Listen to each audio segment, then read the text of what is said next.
A simple woman came to an elite movie theater, but they treated her like garbage, laughing at her, mocking her, just because she was poorly dressed. No one took her words seriously. They even called her homeless. But in reality, she was a very wealthy person. Because the next day, she returned, with her husband. And he was the richest man in the city. And from that moment, everything changed.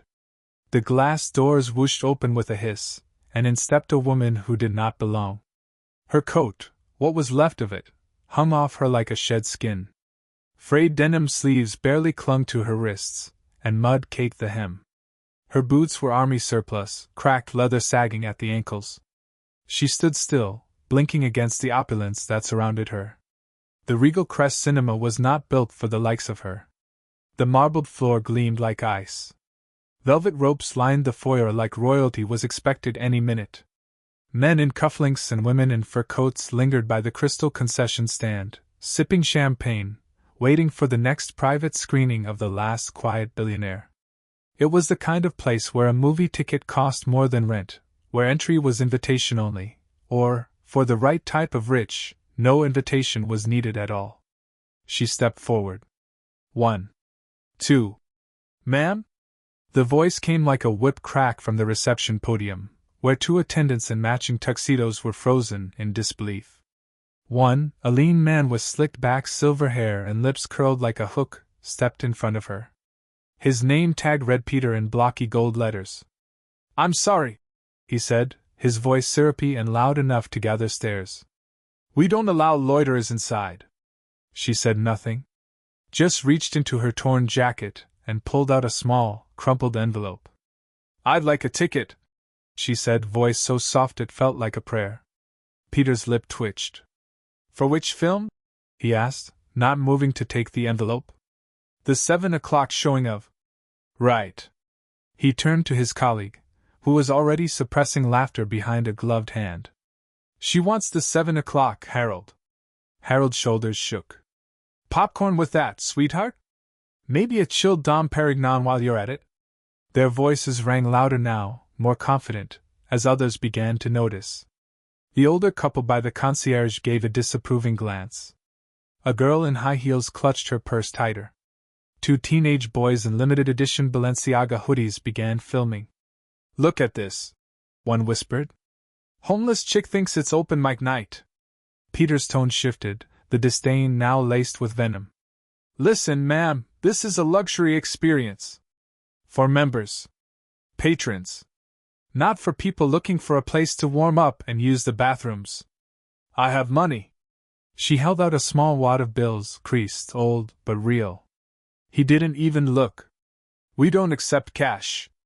Do you even have a card? An ID? Any proof you're not about to panhandle inside?" A pause. The woman, small beneath the weight of humiliation, slowly lowered her hand. Her face, smudged with wind-blown dirt, held no anger. Just quiet resolve. Her green eyes, an eerie kind of soft, blinked once, and she turned. "You forgot to beg," Harold called after her. "That's the part where we usually toss you $1. Someone laughed. And someone else filmed her walking out, back hunched, coat dragging behind her like a flag of defeat. The automatic doors whooshed closed behind her. And that, they all thought, would be the last they'd ever see of her. It wouldn't be. Tomorrow would be different. Tomorrow, she'd return, clean, calm, dressed in silk, and beside her would stand the richest man in the city, whose net worth had recently made national headlines for surpassing a Forbes Titan. Her husband. And they would be holding not a movie ticket, but an offer to buy the entire damn theater. And that would only be the beginning. The next evening, the staff at Regal Crest were laughing about the video. Peter was showing it to a new trainee. "Watch, right here," she holds out, like, a crumpled $10 bill. "Like she's buying a hot dog at a ballgame, not a seat in theater gold." Harold snorted from behind the glass counter. "It's gone viral. People are eating it up. Cruel cinema staff rejects beggar," something like that. 100,000 views and climbing. Peter clicked his tongue. "It's good for exposure. Now they'll know we're not just any theater." At 6:45 p.m., The lobby buzzed with its usual opulence. Perfumed air. Designer heels against marble. A man discussed a yacht acquisition near the valet stand. A woman with sharp cheekbones ordered caviar popcorn without looking at the server. Then the air changed. Not loud. Not dramatic. But felt. A hush spread like a ripple in a champagne flute. Heads turned, some instinct kicking up inside even the most self-absorbed guests. And when the glass doors parted again, nobody laughed. She entered first. The same woman from the night before. But tonight, she was unrecognizable. Her coat was white cashmere, flowing like cream over her shoulders. Her hair was pinned up in a smooth twist, framing a face that still bore the quiet scars of something deeper, but now with power behind it. Beside her walked a man in a dark three-piece suit, the lines of it so clean it looked airbrushed onto his frame. He was older than her by a decade, tall, with salt at his temples and ice in his stare. Those who knew names whispered it before they could help themselves. Jonathan Hale. The Jonathan Hale. Real estate tycoon. Private investor in 3 Fortune 100 companies. Owner of half the buildings within 5 blocks. Is that? Someone whispered. Harold dropped a champagne glass. Peter stared as the woman approached the podium, the very same one that had served as her gallows just 24 hours earlier. Good evening, she said. Her voice was calm. Measured. Beautiful. Peter fumbled for a smile. Ma'am, can I help you? Jonathan stepped forward. We'd like to purchase the theater, he said. Tonight. Peter blinked. Excuse me? Jonathan took out a manila envelope. We've had our team review the property. We're prepared to offer $38 million for the location and branding rights. Full cash acquisition. Escrow already in motion. Silence collapsed the room. Is this some kind of joke? Peter croaked. The woman's voice dropped, soft as a dagger. You wouldn't sell me popcorn yesterday. So we thought we'd try something a little more inclusive today. Behind them, the driver stepped in, holding another folder. Sir, the driver said, the current owner declined the offer. Jonathan didn't flinch. Then we build, he said simply. Right across the street. He turned to the woman, offering his arm. Shall we? She took it, and they walked out as calmly as they came in, leaving behind gasps, whispers, and one receptionist who suddenly felt very, very cold. The next morning, construction permits were filed. By lunch, the city clerk's office was buzzing. Jonathan Hale, who hadn't personally appeared at a planning meeting in over 8 years, had not only arrived in person but fast-tracked a request for demolition and rebuild on the vacant lot directly across from Regal Crest Cinema. By the time Peter and Harold saw the news alert, it was already too late. Hale Entertainment to build. Cinema for the people. Opposite Regal Crest. They're not serious, Harold muttered, staring at the rendering on his phone. The image showed a sleek glass-walled structure with hanging gardens, rooftop screenings, and immersive sound stages. Peter clicked on the architect's name, an award-winning visionary known for only taking projects that changed the cultural skyline. They were serious. Across the street, the old parking lot that had stood empty for a decade was already behind yellow tape. Workers in reflective vests staked measurements in the dirt. And in the middle of it all stood her. The woman in white. She wasn't dressed in designer this time, just a black crewneck and jeans, clipboard in hand. But people stopped to look anyway. Something about her posture, the way she directed the contractors with quiet confidence. She wasn't rich the way Regal Crest was rich. She was real. Peter watched from the theater window, jaw tight. What is she even doing here? It's not like she's the one calling the shots. Harold didn't respond. He was watching her too, but with something that almost looked like guilt. Inside Regal Crest, the mood had soured. Patrons whispered. Some complained. Did you hear what happened? The staff kicked out Hale's wife. Yeah, that Jonathan Hale. By day 4, bookings dropped. By day 7, 2 influencers canceled private events. By week's end, The popcorn station was giving out free truffle samples just to fill the lobby. Across the street, steel beams rose like bones from the earth. The future taking shape, clean, open, alive.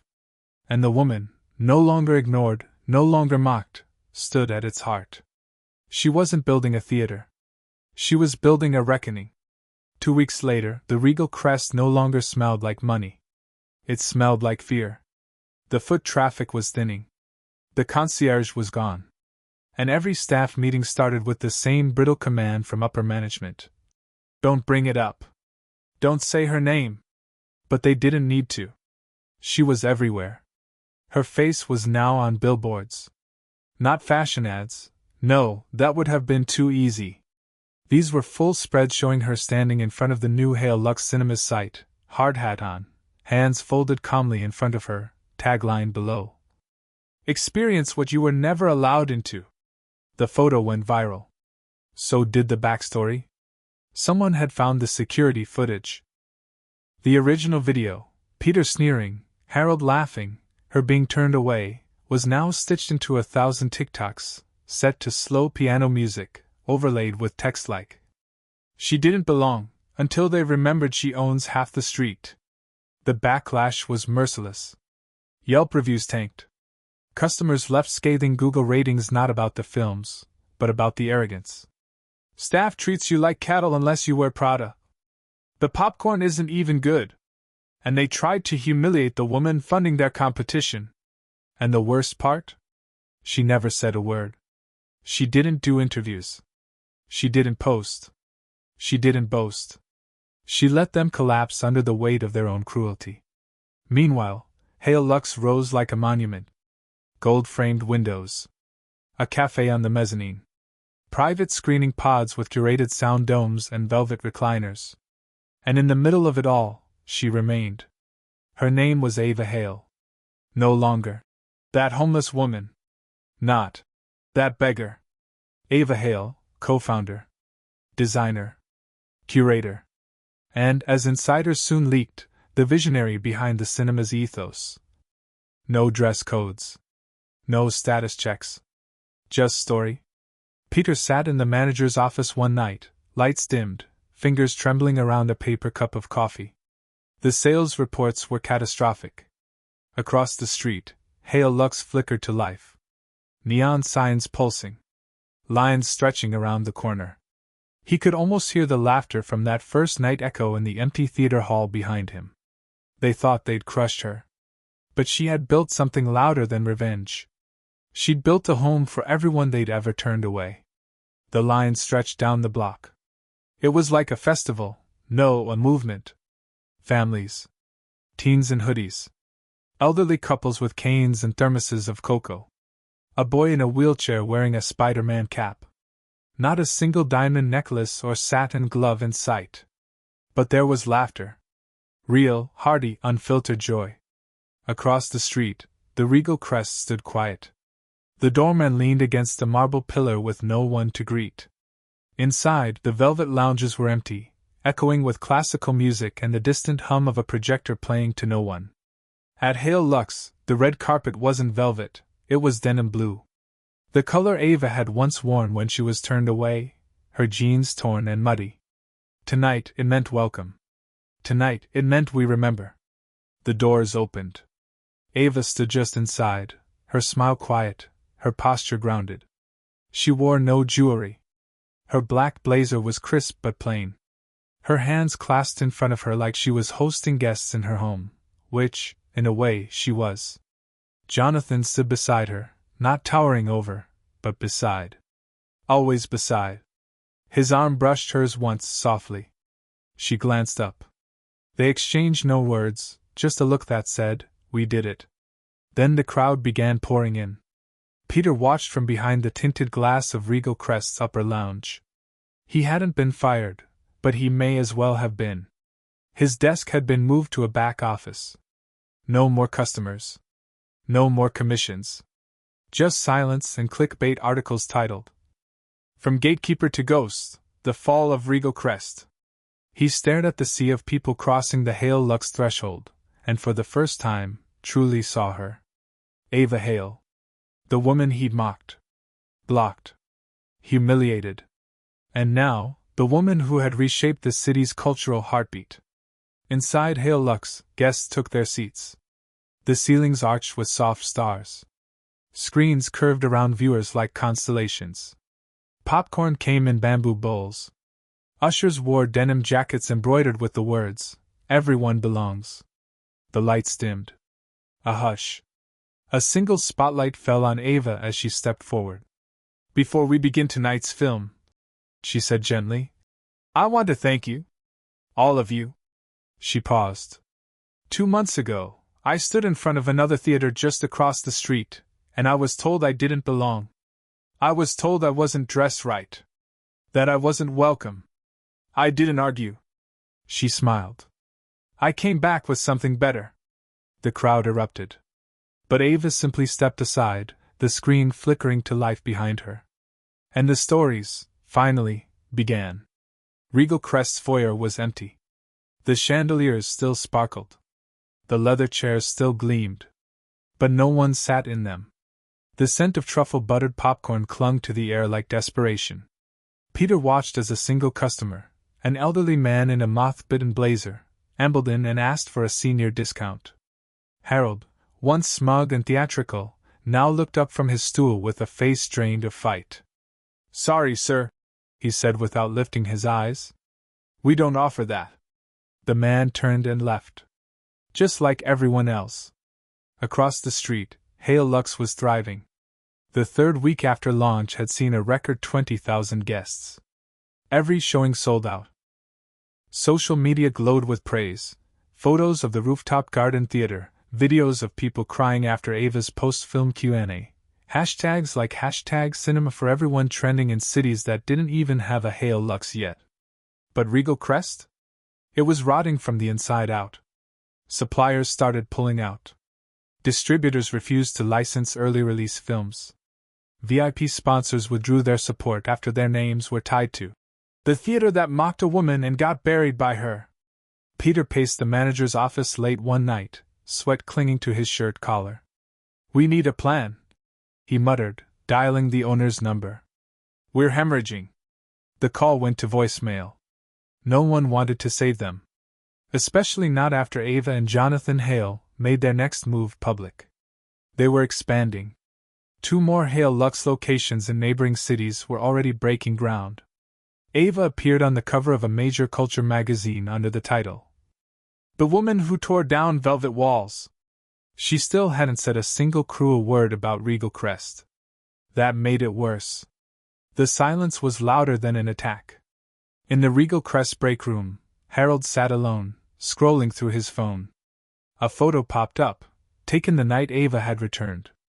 Her hand tucked into Jonathan's arm. Her eyes calm. "I thought she was a joke," he whispered aloud. "I thought—" He didn't finish the sentence. Because the truth had landed too late. She hadn't come to humiliate them. She'd come to outgrow them. And now, there was nothing left to mock, only their own reflection in the quiet. The call came in on a Monday morning. Ava was on the roof of Hale Lux, sipping ginger tea while reviewing blueprints for the children's screening wing. Low seats, sensory-friendly sound, beanbags instead of recliners. Jonathan handed her the phone, his expression unreadable. "It's the Regal Crest owner," he said. "He wants to talk." Ava raised one brow, but said nothing. She took the call. On the other end, a thin, wheezing voice sputtered from the silence. "Mrs. Hale. I imagine you're not eager to speak with me." She let the pause linger. Let him feel the weight of that truth. "I'm listening," she said simply. "Would you consider buying the theater?" I've been trying to sell, but with the press and your success and, well, the banks are circling." Ava looked down at the line outside her cinema, people laughing, hugging, filming each other beneath a mural that read, "There's a seat for you here. I made you an offer once," she said. "You turned it down." I know. I was prideful. And foolish." He said it plainly, like a man with nothing left to bargain but honesty. "And now?" His voice cracked. "Now I'm 3 months from bankruptcy. I've fired 2/3 of my staff. I can't even pay for film rights anymore. People don't come here, Mrs. Hale. They don't trust us. Ava sipped her tea. The wind lifted the edges of the blueprint beside her. Across the street, she could see the faint flicker of Regal Crest's marquee. The lights on the letters were going out one by one. Send your numbers to my team, she said. But I'm not buying the building. There was a pause. Then confusion. Then, what do you want? She stood and walked to the edge of the roof, watching the last 3 customers exit Regal Crest. They didn't look back. I don't want the building, she said softly. I want the screen. The screen? The one you wouldn't sell me a ticket to watch. He didn't respond. Couldn't. Because he understood. That was the final price. That screen would hang in the back of Hale Lux's new gallery, a monument under glass. Not to shame, but to remembrance. A plaque beneath it would read, "This screen once refused entry to a woman who built her own." The man on the other end exhaled like a man surrendering everything. Take it, he whispered. Take it all. And the line went dead. They didn't announce the closure. It just happened. One morning, passers-by noticed the doors at Regal Crest were chained shut. No farewell screenings. No commemorative posters. No final glass of wine for the loyal elite. Just a faded, temporarily closed, sign curling at the corners, fluttering like a weak lie in the wind. Inside, the velvet curtains drooped, dusty and defeated. The chandeliers were off. The seats, once reserved for hedge fund titans and their perfectly coiffed wives, sat empty in the dark. But outside Hale Lux, the line still grew. Ava walked through the lobby just after noon, pausing by the community bulletin wall. It was cluttered with hand-drawn flyers, poetry readings, and a note scribbled in blue crayon. Thanks for making movies safe for me. Love, Leo, age 6. She smiled at that one. Jonathan met her by the cafe. The screen's arriving tomorrow. Do you want to see where we're placing it? No, she said gently. I want them to see it. So the next night, in Gallery 2, they unveiled the exhibit. The old screen from Regal Crest stood in the center, tattered, discolored, its corners worn like a forgotten flag.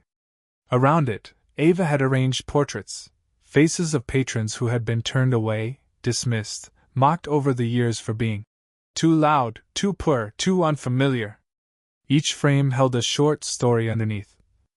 A mother who brought her autistic son and was asked to leave. A teenager in thrifted clothes told the dress code didn't permit casuals. A father who couldn't afford the VIP pass for his daughter's birthday and was told, try them all. It was no longer just about Ava. It never had been. It was about what she'd uncovered, a system that dressed itself in silk and called it taste, while quietly locking the doors on those without a key. Guests wept. Not from pity, but recognition. One of the staff members, Marisol, a former Regal Crest janitor who now managed Hale Lux's outreach program, walked Ava to the front after the gallery closed. I used to mop under that screen, she said, eyes glassy. They never even looked at me. But you made me a manager. Ava looked at her, not with pride, but kinship. They saw what they feared. I saw what they ignored. And with that, the old screen found its final purpose. Not to project, but to reflect. The weeks after the exhibit's unveiling were unlike anything the city had seen. Lines at Hale Lux curved around the block, not just for movies, but for the meaning. Visitors came from other cities, other states, some even flew in. Not to watch a film, but to stand in front of a torn projection screen, whispering like it was a monument. Teenagers brought their grandmothers. Veterans brought their kids. First dates ended with long walks through the gallery. And always, someone lingered longest at the plaque. This screen once refused entry to a woman who built her own. Local high school teachers started bringing their English classes. City council members toured the space and left quiet, hands in pockets. One councilwoman teared up and simply said, "We've all been shut out of something, haven't we?" And slowly, quietly, Ava Hale became a legend. Not because she wanted to. Because people needed her to be. She became the symbol of the silenced who decided to build louder. And Regal Crest? Its name became an insult. An article in the Times read, "From Prestige to Pariah, the Rise and Ruin of Gatekeeper Culture." Another headline in a film journal declared, "Cinematic Rebirth, Why Story Will Always Outlive Status." But inside Hale Lux, Ava stayed grounded. She still came in early. Still greeted staff by name. Still refilled napkin dispensers without fanfare. Until one evening, a young woman waited near the concession stand. No phone. No entourage. Just quiet nerves and a paper ticket in her hand. Ava noticed her. She had that look, like she'd braced her whole body for rejection. So Ava walked over. "First time here?" she asked warmly. The woman nodded, hugging her oversized thrifted coat. I don't really go to places like this." Ava smiled. "Why not?" The girl bit her lip. "Places like this don't usually let people like me be seen." Ava didn't ask where she was from or how much money she made or what coat she wore. She just reached out and scanned the girl's ticket. "Well," Ava said, handing it back, "you're seen now. Go find your seat." The girl paused, just for a breath, and smiled the kind of smile that stays with you long after the lights dim. It was the smile of someone who had finally been allowed in. A year passed. Regal Crest, stripped and silent, was finally auctioned off, not to a cinema group, but to a dental clinic. Its golden trim was removed. The chandelier sold in parts. One of the doors, where Ava had once been turned away, was left dented from the chain they'd used to seal it shut. No one remembered it fondly. No one said goodbye. Across the street, Hale Lux flourished, not just as a theater, but as a movement. Cities begged for their own. Schools used it as a case study. It became more than just a cinema, it became a lighthouse for the left out. But for Ava Hale, the victory had never been about conquest. It had been about belonging. On the anniversary of opening night, Hale Lux held a free community screening. No velvet ropes. No curated guest list. Just beanbags and blankets and street food vendors outside, all under soft hanging lights. Ava stood near the gallery at dusk, watching families trickle in, toddlers on shoulders, elders with walkers, teenagers holding hands. The old Regal Crest screen still hung in its glass case behind her, but now vines had begun to grow along the frame, real ones, lush and green, slowly climbing. Life had found even that forgotten thing. Jonathan approached, holding 2 cocoa cups. "You built something that doesn't need your name to endure," he said, handing her one. She took it, smiling. "That's the point. Stories should outlive storytellers." As the film began, a quiet indie drama about a janitor who paints murals by night, the crowd hushed. Not a sound except the laughter of children, the shifting of coats, the shared rhythm of 100 heartbeats leaning into one beam of light. And as the movie played, Ava looked not at the screen, but at the faces watching it. This was what she'd wanted. Not applause. Not revenge. Just a room full of strangers, all belonging. All allowed in. She took Jonathan's hand as the opening credits rolled and whispered, like a prayer or a promise, "We don't need curtains anymore." And the projector rolled on, long into the night, its glow casting no shadows, only warmth. Only welcome. Only wonder.